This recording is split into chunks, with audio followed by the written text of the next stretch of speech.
can share or pass on. Okay, with that, we're going to start with Dr. Basil Dolphin. Those of you who've attended these before are very familiar with Dr. Dolphin. He has been practicing in occupational medicine for over 30 years. He has recently become a Nintendo character for Dr. Mario World, if anyone interested. And he will be starting us off today. He's the medical director for HealthWorks, our occupational medicine practice here in the Lehigh Valley. With that, over to you, Dr. Dolphin.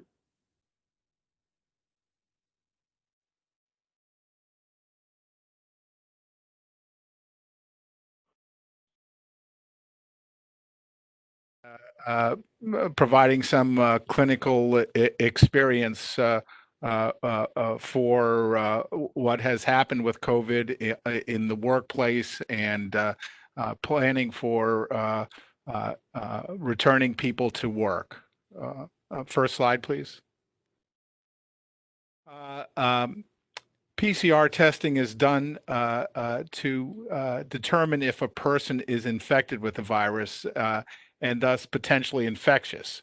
So I've seen that a lot of people get a little bit muddled with whether testing is for a person is infected or whether they are immune.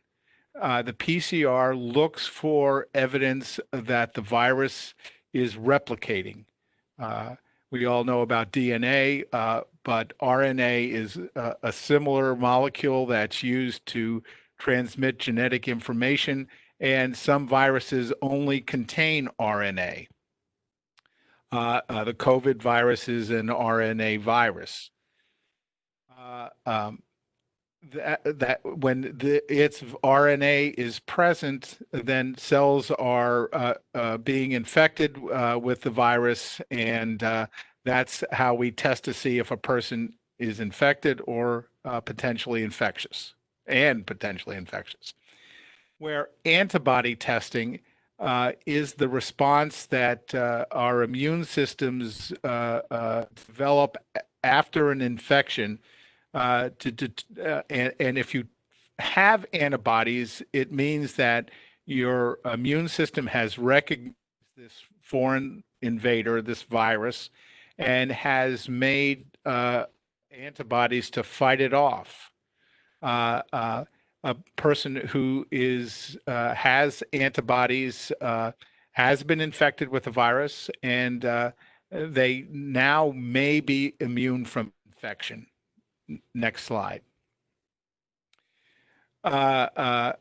IgG is one type of antibody, and you can see that on the two right pictures. One is a schematic that shows kind of what an antibody parts look like, and on the far right is what it might look like if you could actually see these antibodies. The constant portion are the same for all IgG antibodies. And then the variable portion is the part of the antibody that is specific to whatever it is geared to fight. There are proteins on the surface of the coronavirus, the spike proteins that make it look like a crown, and those specific proteins, antibodies form to that, and on the variable portion of the IgG antibody. IgG antibodies are a type of antibodies that provide long-term protection. People who have chickenpox, for instance, you can check for their IgG antibodies against chickenpox, and it will remain positive for years, protecting people from getting the chickenpox again. Again, it's unclear at this point how long we have immunity to COVID-19 virus, and it's not even completely clear at this point that we do have protective immunity, but it seems like that's likely.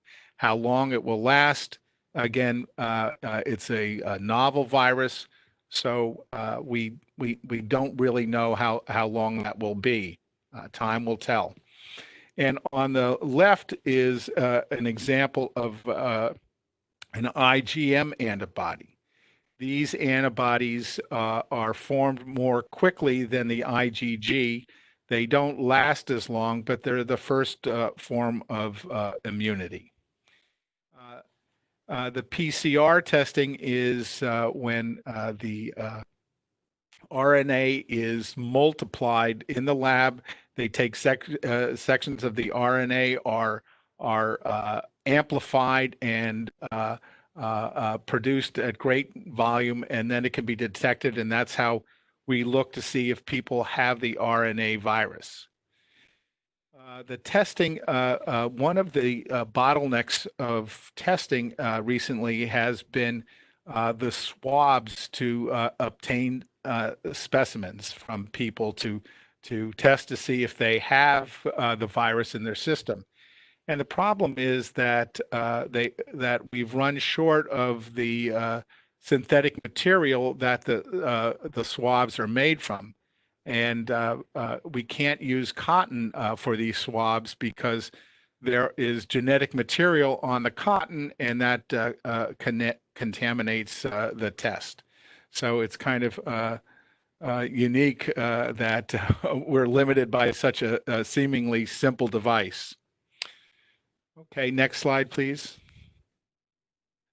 Again, the Ig antibody is the first to develop. It doesn't last nearly as long as the IgG antibody, and it indicates a recent infection. Next slide. IgG lasts present for years, decades in some cases. It takes a few weeks to develop. So doing serologic antibody testing is not something that you can do right away to see if somebody has developed antibodies. It takes a while for our bodies, at least a couple of weeks to form these antibodies and for them to be measured. Again, they often are protective, but not always. For instance, with HIV, we don't have protective antibodies. We test people for HIV by doing antibody tests. The antibodies are present, but they're not neutralizing antibodies. Next slide, please. PCR stands for polymerase chain reactions. In what gets polymerized is the genetic material. It takes a small sample of that and amplifies it. Again, it tells us if the infection is present. You can see the spikes. The tips of the spikes are the proteins that are variable that antibodies form against those and neutralize the viruses when they work. Okay, next slide, please. When is it safe to be around others? We are taking our lead from the CDC. They have promulgated two methods of determining if a person is safe to return to general exposure. One is that the test method, and an individual would need to have tested positive and then have their symptoms resolve and have two negative PCR tests at least 3 days apart. Now, especially when tests were limited, this was difficult to do.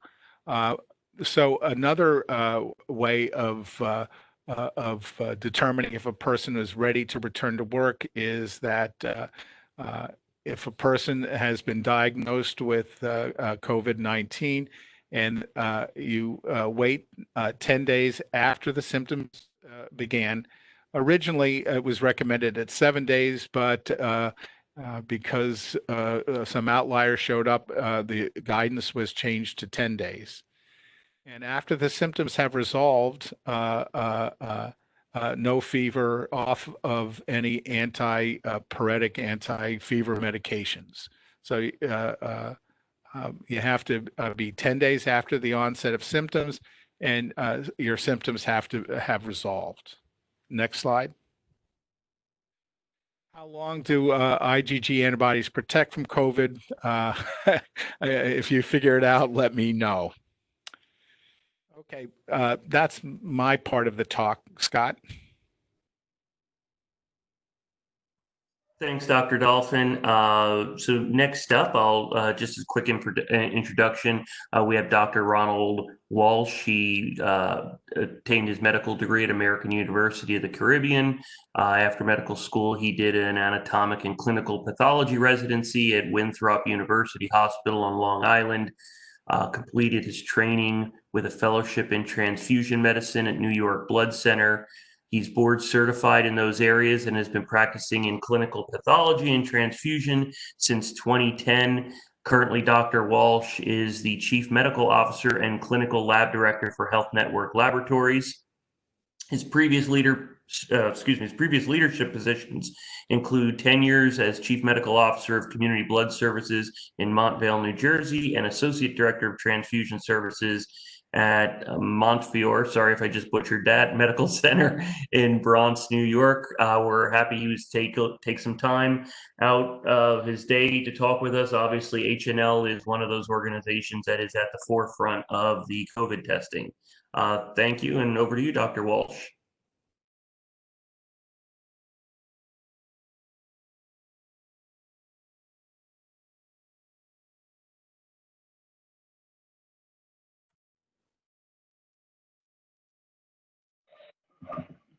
Good morning, everyone. I know I was told I was faint. I tried to call in through my phone, but Hey, Dr. Walsh, we really can't hear you. Can you, I don't know, are you able to get closer to the microphone? I don't understand why I can't. I call in from my phone. You can't hear me either. I don't understand what the problem is. There, someone have a master mute button for? Yeah, Dr. Walsh, what's the phone number that you're calling in from? 570-237-6986. Okay, I'm going to unmute that number now.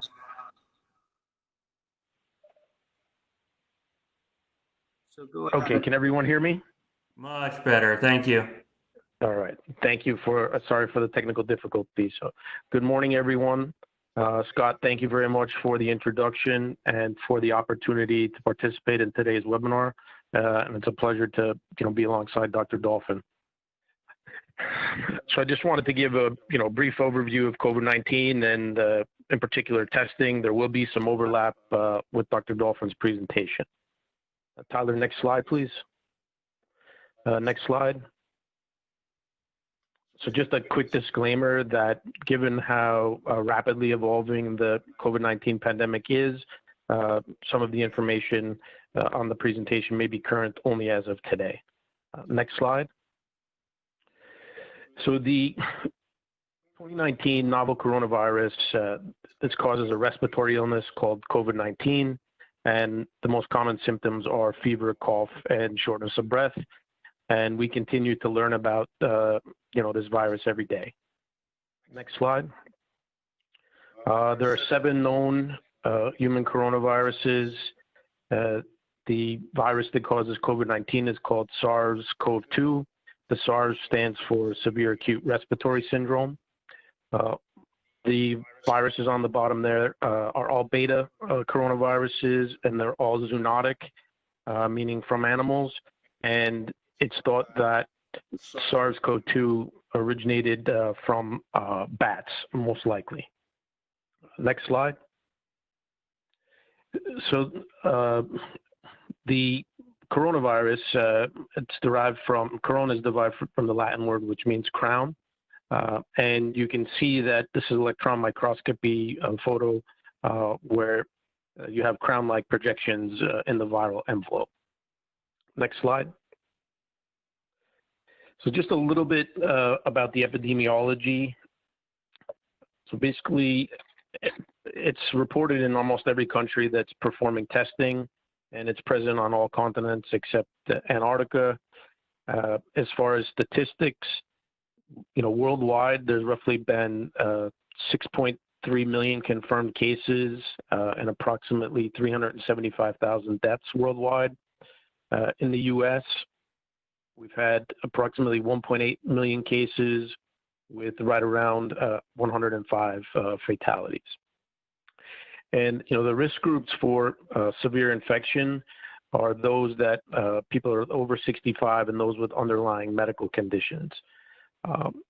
As far as seasonality, I know there's a lot of interest as to whether or not COVID-19 will follow the traditional respiratory season with a decrease in late spring or summer. It's just too early to say whether or not SARS-CoV-2 will follow that pattern. Next slide. So how is the virus transmitted? It's transmitted by respiratory droplets and from objects or surfaces that have been contaminated by virus. And of course, the virus is found in not only respiratory secretions, but also saliva. Viral shedding from asymptomatic individuals may represent 25 to 50% of total infections.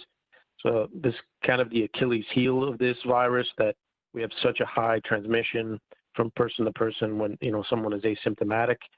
And because of this, this is the main rationale behind universal mask use. Next slide. The incubation period, so that means from time someone is exposed to the virus until the first appearance of symptoms. The average is 6.4 days. For people that are quarantined, I'm going to defer to Dr. Dolphin's definition as far as the two scenarios for getting people back to work.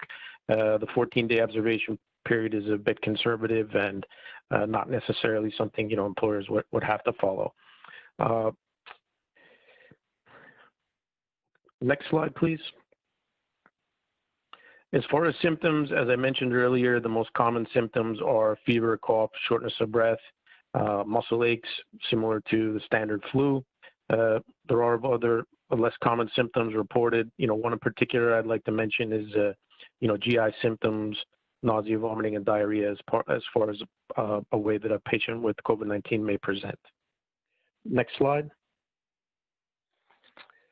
So, I did want to point out that 80 to 90% of infections are not severe, and as I mentioned before, many people may be infected without even knowing it. The illness caused by this virus can be either upper or lower respiratory tract infection. And for the severe cases, in particular hospitalized patients with pneumonia, those patients may require mechanical ventilation support. Next slide, please. Just wanted to point out that clinically, we can't distinguish between the flu or community-acquired pneumonia, and that's why testing is critical to differentiate between the different illnesses. Next slide. So now related to testing at H&L, we realized as our communities and businesses were going to reopen that testing would remain a very important tool for controlling the pandemic, and therefore we focused our efforts on increasing our capacity to meet this important community need. Currently, we offer two main types of testing, diagnostic testing and serologic testing. Next slide. So how do we, I think we have to get away from the mantra of test, test, test, and be as strategic as possible in the way that we test. And, as far as working with our LVHN clinicians and other local healthcare providers, how have we kind of prioritized testing, and, what is our overall guidance and strategy? So all hospitalized patients for clinical care would be tested. symptomatic healthcare workers and first responders, symptomatic patients in long-term living facilities, symptomatic patients with underlying medical conditions that would put them at higher risk for a severe disease course. Pregnant women have to be particularly safe with testing to make sure, again, that we're providing the best possible clinical care to this patient subset. And also on the outpatient side, we do utilize testing to improve patient care. Next slide. So the other type of testing that we've started to incorporate in our overall approach and strategy is the diagnostic testing of asymptomatic individuals. Initially, this was mainly focused around the healthcare setting, where we used it to increase the safety of our patients coming into the hospital, increase the safety of our frontline healthcare workers, and just the overall safety of a facility, being COVID-free. But this testing around asymptomatic individuals is definitely going to be expanded as we reopen other businesses. Next slide. So this will, outside of the healthcare setting, this will obviously be very important in maintaining essential supply chains and other businesses where social distancing is challenging to maintain, businesses with extensive people-facing requirements. Testing of asymptomatic individuals will likely play a key role. Next slide. Just a little bit about testing, and Dr. Dolphin covered most of it, so I'll go through quickly. It's a molecular PCR or polymerase chain reaction detects the viral RNA.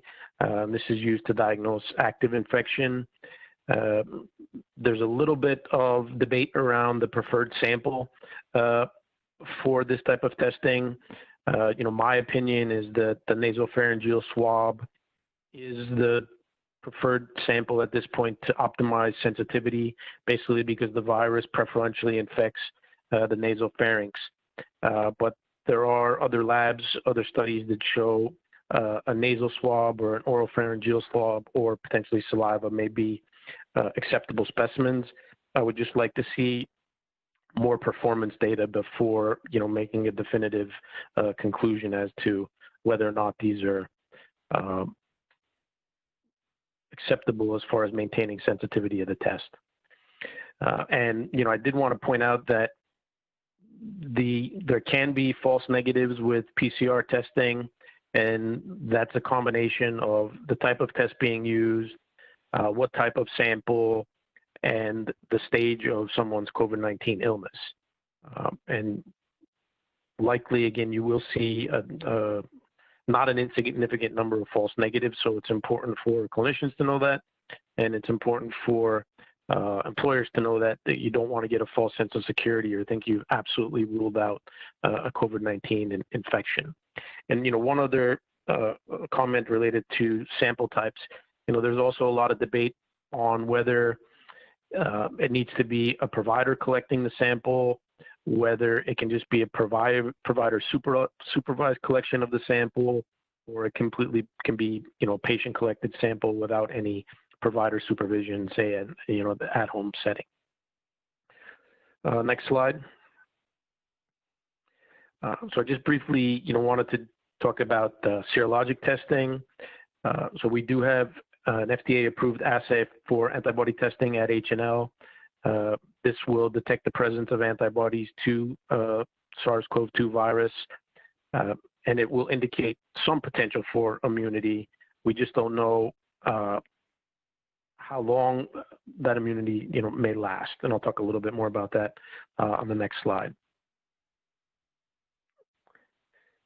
So right now we're basically utilizing serology to define two significant populations: those that are negative, no evidence of antibody or previous exposure, and those that are positive with the antibody test and have some level of immunologic protection. Next slide. but there still remains significant gaps in our understanding in how best to utilize serology in our overall approach to testing and caring for patients with COVID-19, or how best to protect the population. So even if antibodies are present, we need to know at what level, if they're functional, and how long they will remain at a level that confers immunity. And we don't know those answers yet. As Dr. Dolphin alluded to, there's a lot of research going on in these areas, and hopefully we'll have more answers soon. Next slide. So just a quick summary. Most people infected with COVID-19 will experience a mild to moderate respiratory illness and will recover without any special treatment. As I mentioned, individuals over 65 or those with underlying medical problems such as cardiovascular disease, diabetes, chronic respiratory disease, or other conditions are more likely to develop serious illness. This virus spreads primarily through droplets, respiratory droplets from the nose when someone coughs or sneezes. The best way to prevent and slow down transmission is to be well informed about the COVID-19 virus, the disease it causes, and how it spreads. Definitely recommend reiterating the practice of social distancing, wearing masks, and frequent hand washing as effective means of protection. Next slide. I just wanted to point out that at this time, there are no specific vaccines or 100% proven treatments for COVID-19. There are some treatments that have shown early success in clinical trials, but we'll need more definitive evidence and be much more confident that there's a targeted treatment to reverse the disease course. Serologic testing of larger populations will give us a clear picture of how prevalent the virus has been and the overall fatality rate. The best approach to testing should evolve. At HNL, we continue to monitor innovation that's going on that may lead to an increasingly effective, convenient, and efficient test to enable current and future outbreaks to be contained. We'd love to have a point-of-care test that is rapid, the accuracy we're satisfied with, and relatively low cost. Unfortunately, that test has not been approved by the FDA yet, but again, people are racing, all manufacturers are racing to provide that test. So I'm hopeful over the coming months, we may have a technological breakthrough with the type of testing that will be available. Next slide, please. As far as putting myself in your seat as employers, HR managers, safety specialists, so employers now must anticipate how to prevent introduction and spread of COVID-19 upon resumption of normal operations. I will say that there's no one-size-fits-all approach. I did see the Equal Employment Opportunity Commission Workplace Hazard Assessment. Would definitely recommend considering utilizing that tool. Next slide. How are different employers looking at testing? Some are saying that it's a way to promote peace of mind among their employees, while others are taking a more focused approach as far as if a case of COVID-19 does appear in the facility, how best to do contact tracing and minimize spread with more focused testing. For those employers who decide to proceed with testing, frequency will be very important. If you decide to test everyone at baseline, then do you go to weekly, biweekly, or monthly? Again, I would say that the PCR test is a snapshot. It just tells you the person is negative today. There may be false negatives. So again, you don't want to have a false sense of security that testing completely reduces or eliminates the chance of infection spreading within your facility. And I just would conclude by saying even employers that offer the most rigorous testing, they need to consider all the other countermeasures: temperature screening, PPE, social distancing, masks, environmental sanitation, all of those other preventative countermeasures will be extremely important in decreasing the risk of COVID-19 being introduced and spreading throughout a facility. I believe that is my last slide.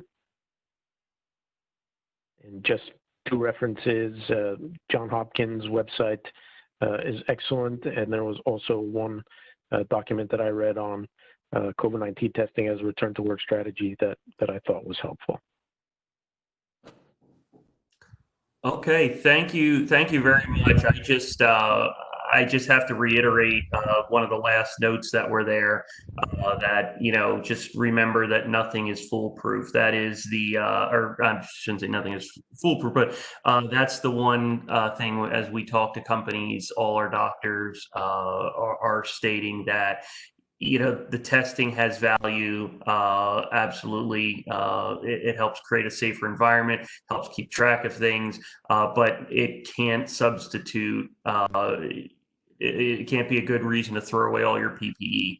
It's part of the overall puzzle. It's not saying eliminate the rest of the puzzle. So we have a bunch of good questions. And Scott, this is Basil. Could I just clarify one thing, please? Absolutely. I really enjoyed Dr. Walsh's presentation.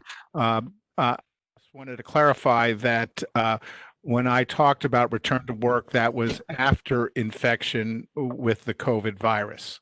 If ironically, if a person is exposed, then they have to go into quarantine to ensure that they are not in the asymptomatic phase and able to transmit the disease. So they are recommended to be isolated for 14 days.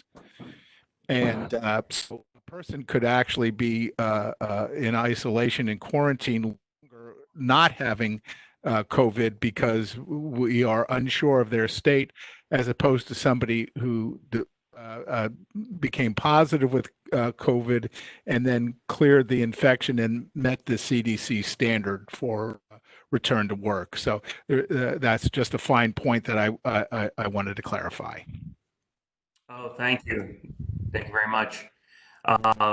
Okay, going on to the questions. I tried to lump these together because there's some that are very related to each other. The first one I'll just quick hit is, this was asked in two different ways, but essentially is how accessible will testing be available for employees and employers?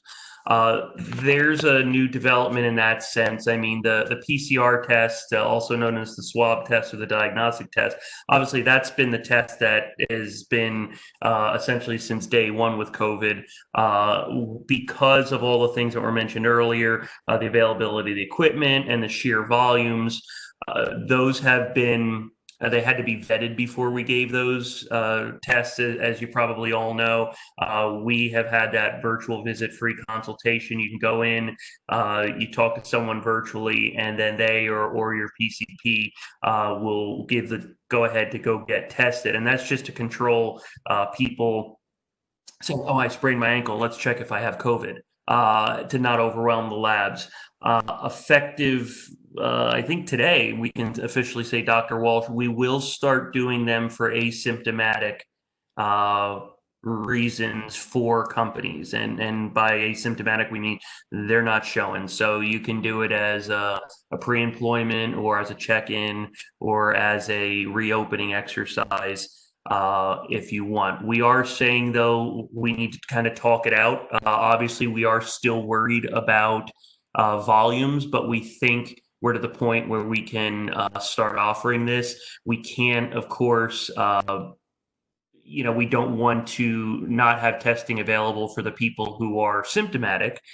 And likewise, we also don't want to jam up so much that it's going to take days and days to get the results. Right now, results are generally coming in about 24 hours. So we're going to try and keep to that. So if you do have interest, you can give me or anyone on my team a call, and we can go through that with you.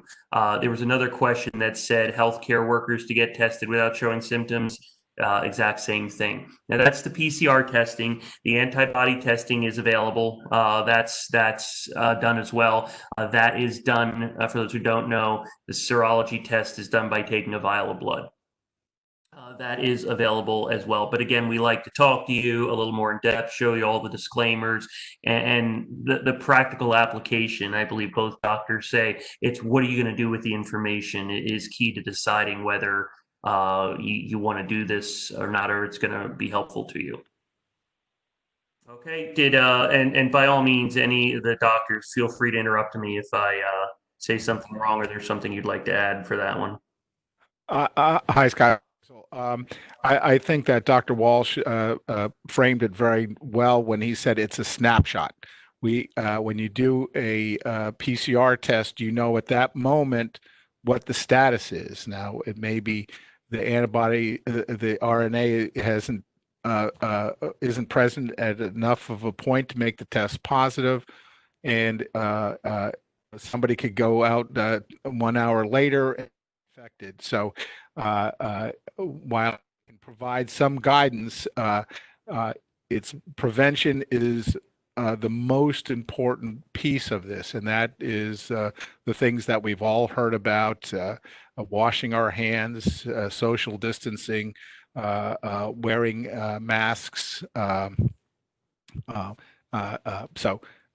Just keep that in mind, that it's a tool, as you pointed out, but it's not the final answer. Thank you. We had a number of people ask the question, and I'm gonna send this one to you, Dr. Walsh, and then Dr. Dolphin, you can comment if you'd like.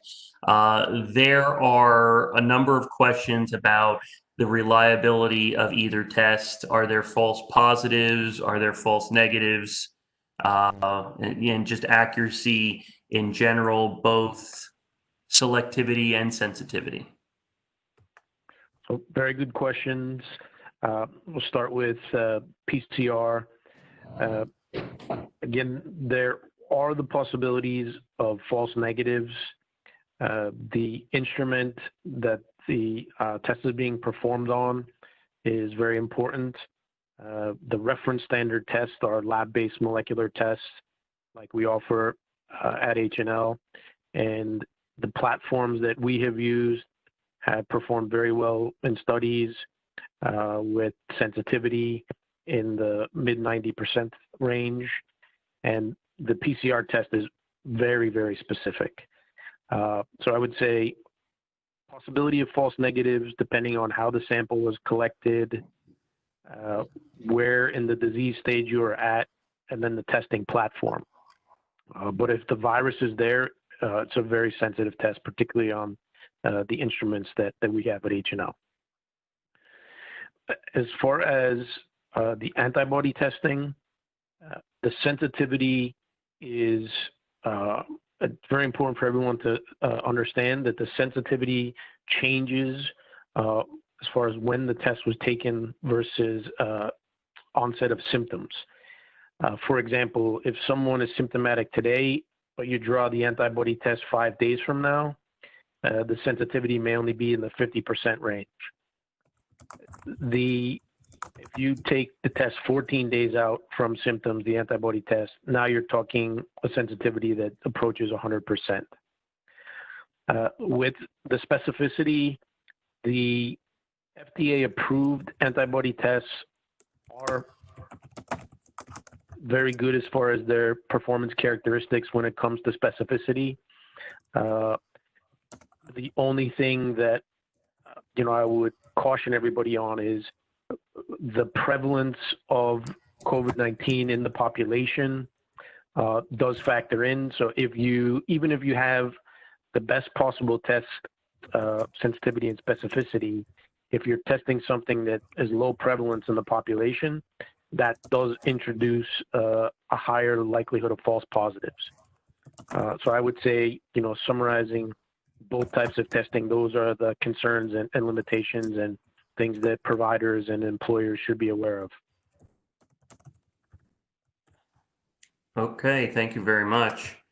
I think an example that I saw was a good way of framing that is that if a test has 95% specificity and the prevalence, the population that you're testing, 5% of the people are infected, then the predictive value of a positive is 50%. So it really behooves people to get tested, to do the testing when there's a high likelihood of an infection. Another way of looking at it is if you test men for pregnancy, any of it will be 100% of false positive for any test that comes back that the person is pregnant. There could be other explanations. So you'd like as much as possible to test a population with a higher risk. Gotcha. Thank you. The one thing that I had heard as I just like it to say from a consumer point of view is just for the group to make sure with testing that certainly this information on reliability is key. But the point that, or the one aspect that I wanted to that I latched on to was making sure that the test is done correctly. I had recently heard that there's some places offering a take-home swab test, and I just have to throw that out. That just beware of that, because if the swab is not done correctly or accurately, the test is not going to do you any good. So, and it is, from what I understand, not having had it done myself, it's very uncomfortable when they do the nasal swab. Okay, this next question I'm gonna jump to just because I think it's something people are looking for one of you to say in general. The basic question is testing recommended before employees return to the workplace? And then there's another version of it that what is the medical field's recommendation on employing testing as a condition of reporting to work and any related factors to consider. So you've kind of mentioned those as you've both gone along with your presentations, but if you could each give just kind of a summary on what your recommendations would be for the people re-entering the workplace. I would say, first. Pardon?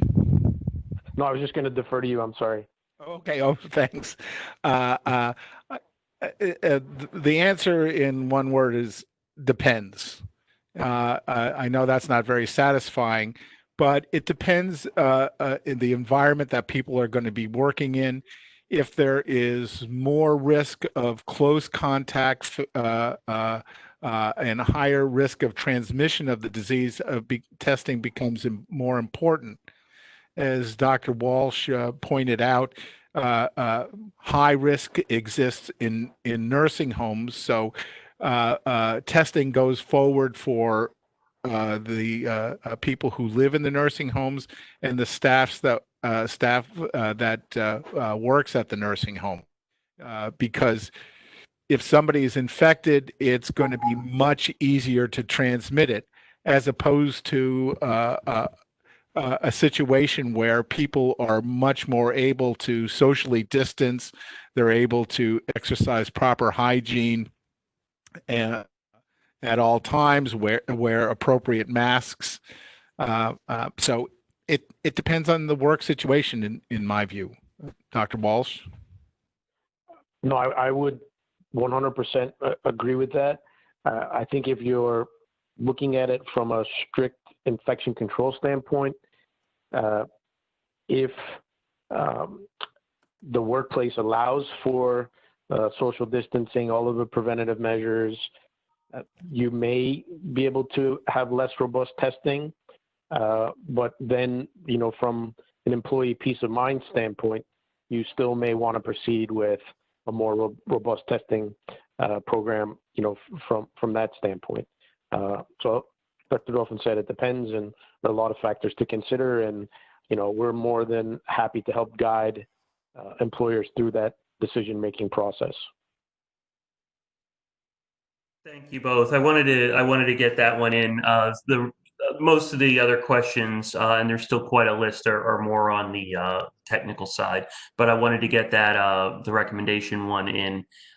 So the next question is, how long after exposure to the virus should an individual wait to be tested for the virus?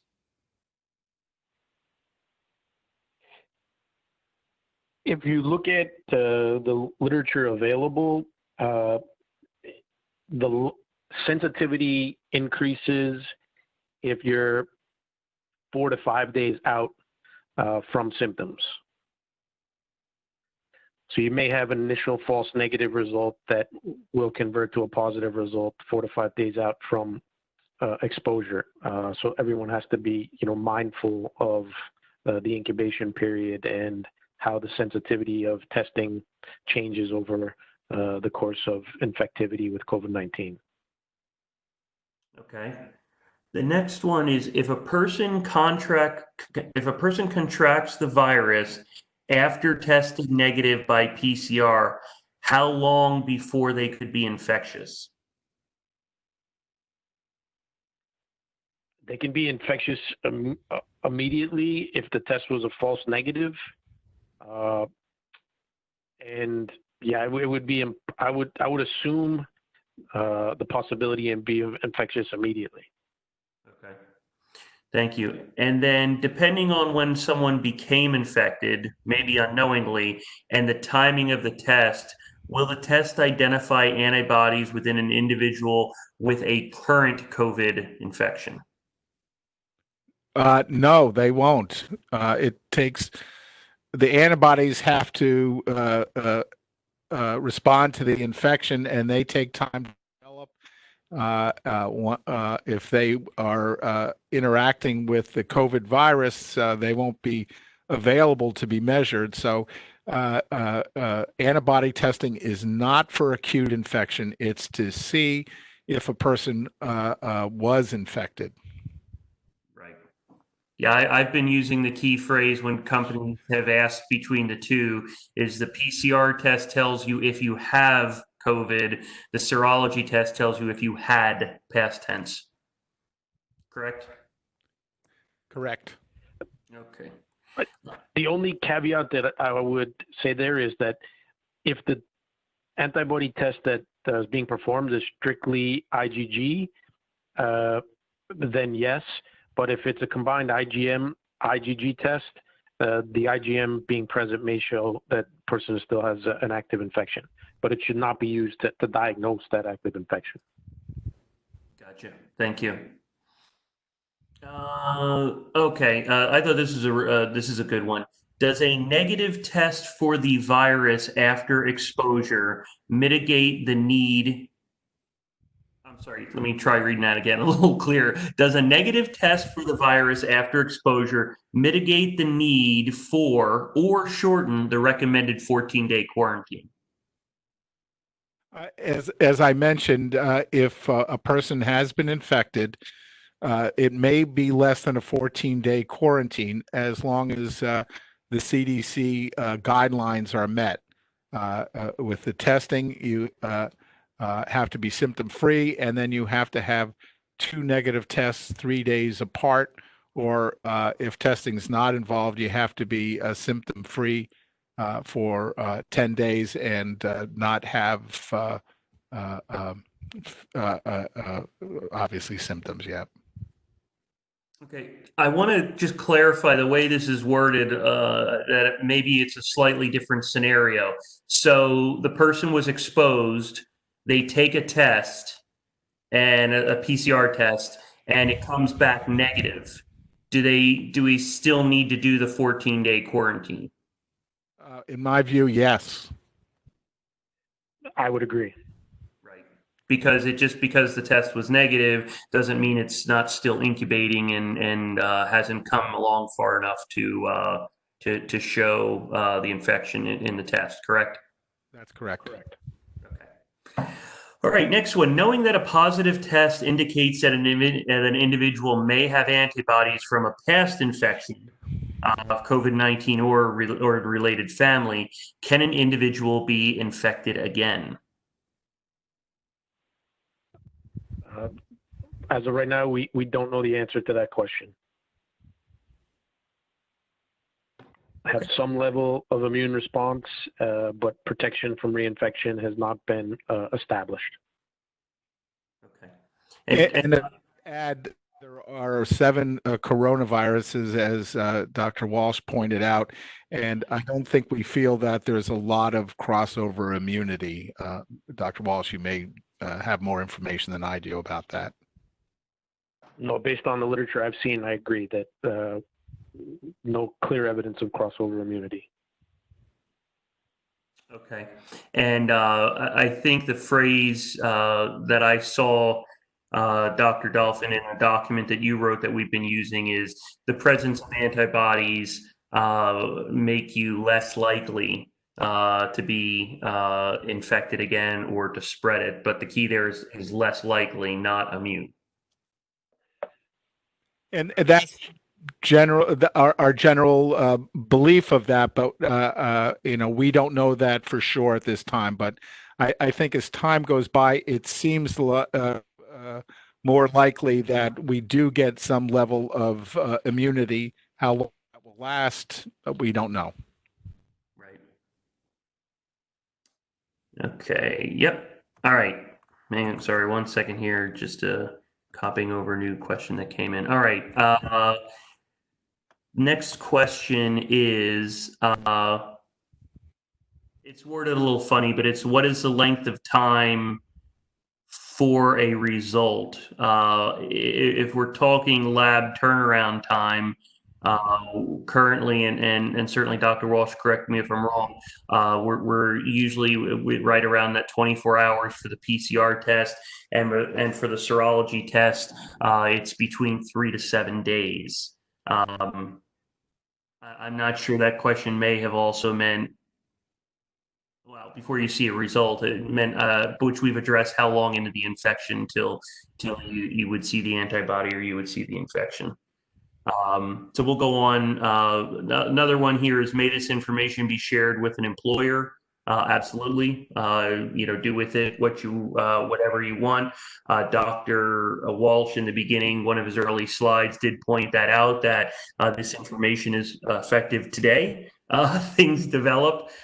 So, I mean, that goes for everything said here. Tomorrow we may get news on a new breakthrough. And so, absolutely feel free to use this information. But there's no good until date like you'd see at the grocery store.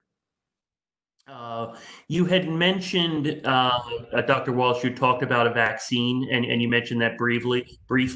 But this one question here, I was wondering if maybe you could elaborate on. It says, is there new information on creating a vaccine, which you covered? But then it says, if so, about how long might it take? And if not, what are the barriers? And I thought this was good, just from working with a couple companies in the Valley that actually help with the testing. I've had some semblance of how long it takes for something to get approved through the FDA, but I wonder if you could comment on just on those additional insights. Sure. I just wanted to clarify, as far as lab turnaround time for both PCR and antibody testing, both would be, in lab turnaround time of around 24 hours or less. Okay. And as far as the possibility of a vaccine, so there are a number of vaccines that are in various stages of clinical trials. The U.S. government has set an ambitious goal of trying to have a vaccine available for later this year.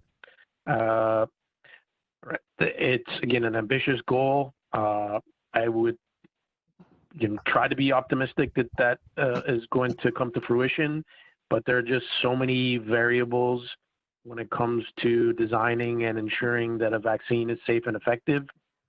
I'm not sure anyone really knows what the timeline would be.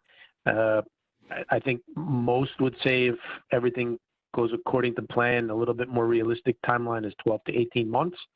But then, I would, finish by saying that there are some diseases out there that we've been searching for vaccines for a very long time, but have not had any success as of yet. But again, I think that one of the reasons that I would be confident that a vaccine for COVID-19 will be fast-tracked is that right now the standard process, instead of happening sequentially, is happening simultaneously. So I think there may be a possibility of a vaccine by the end of the year, but we'll just have to wait and see. Thank you. I appreciate that. Okay. Here's a couple. All right. So we have just a couple more here. One is if we have an employee who calls out ill with a fever and stomach problem, they'll have them contact their doctor.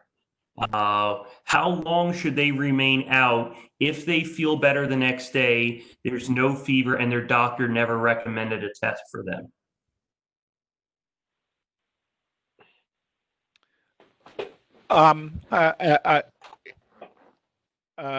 I think that it would be important to get the doctor's opinion of what might be the cause of the patient's condition.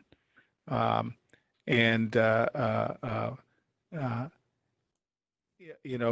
the risk factor the individual has, and the doctor should be able to take that into account. So I think you would need a note for return to work at that point.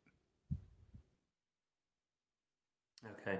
Yeah, and I mean, it could be something that was described. It could be something as simple as food poisoning, but with what's going on today, it is recommended that we be safe. Yes, and I think we have to assume that there's some risk of it being COVID. Absolutely. Okay. Now this is one that's it falls under the recommendation. This one just came in. So let me read the whole thing. It's a statement and then there's a question. The individual writes, "I'm struggling to see the benefit of using testing. We have been open through all of this and have taken all the preventative measures. I just don't see what we would use the data for, since the PCR testing is a snapshot in time and the antibody testing doesn't necessarily mean you are immune. Any thoughts on how companies who have been open through all of this are going to use the data?"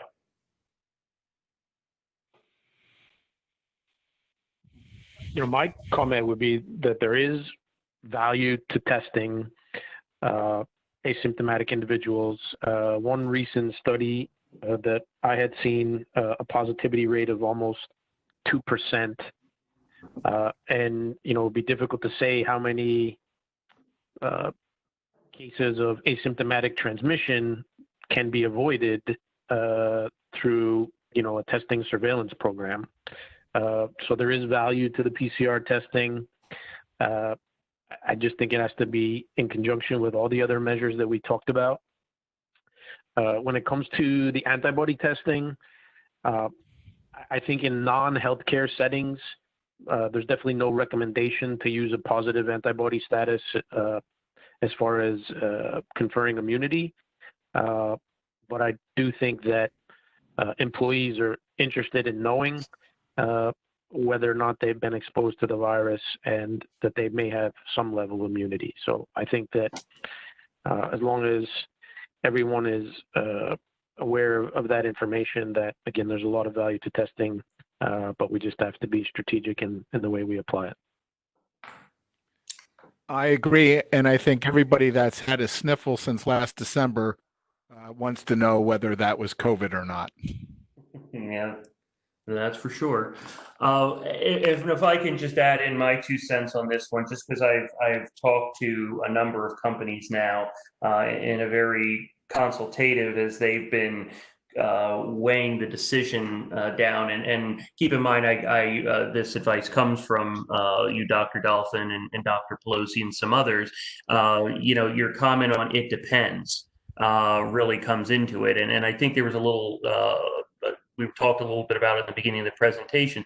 It depends on your scenario. If you're a nursing home, that's a very high risk environment. We've seen a lot of cases at nursing homes. So, understanding if someone has antibodies might factor into what assignments they give. If you have an area or certain rooms where the patient has COVID or are fighting him, well, the person who has that immunity, in addition to all the other PPE, that person, may be helpful in coming up with those assignments. And also helpful as a screening tool. And I know within that industry, the skilled nursing facilities, there is guidance out there to start doing screening, weekly screening of a certain percentage of employees, just as a casting a net is really what it is. I mean, it would be very impractical to be swabbing everybody every single day. But I would mention, and please, someone correct me. This is one of those things where I say, please tell me if I'm wrong. But we have put a lot into this as Lehigh Valley Health Network to make sure, as we're now doing elective surgeries again, that we're not putting anybody at risk.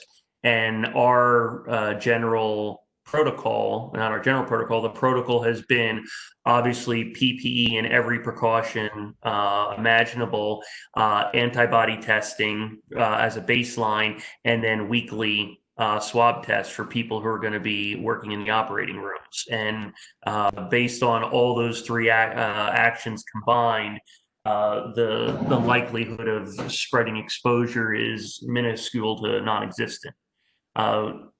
Dr. Dolphin, is there anything you'd want to correct or add to that? No, I think that's correct.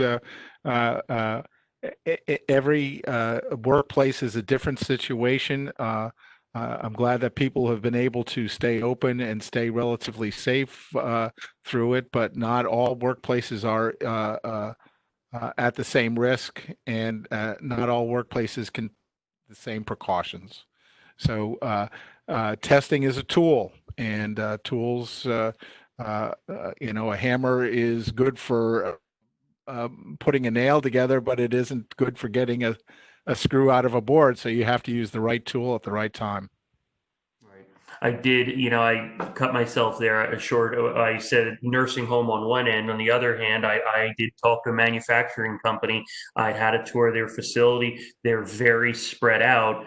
And he said some higher up saw something on serology testing, and they wanted to explore it. And the answer was, I don't know why. Other than the peace of mind and curiosity, literally what they did, knowing who had that, who was less likely to spread and who may have that immunity, just had no bearing on their business needs. So that is it for the questions I received. Thank you for all who joined. Doctors, if you'd like any final comment, feel free to jump in. But otherwise, thank you so much for your time and sharing with all of us. It was a pleasure. Thank you so much. Thank you, Scott. All right. Thanks, everybody. Have a great rest of your day. And as I said, we'll send you the link to this video and the slide deck for your use. Have a great day. Thanks, everyone. Bye-bye. Thanks. Bye.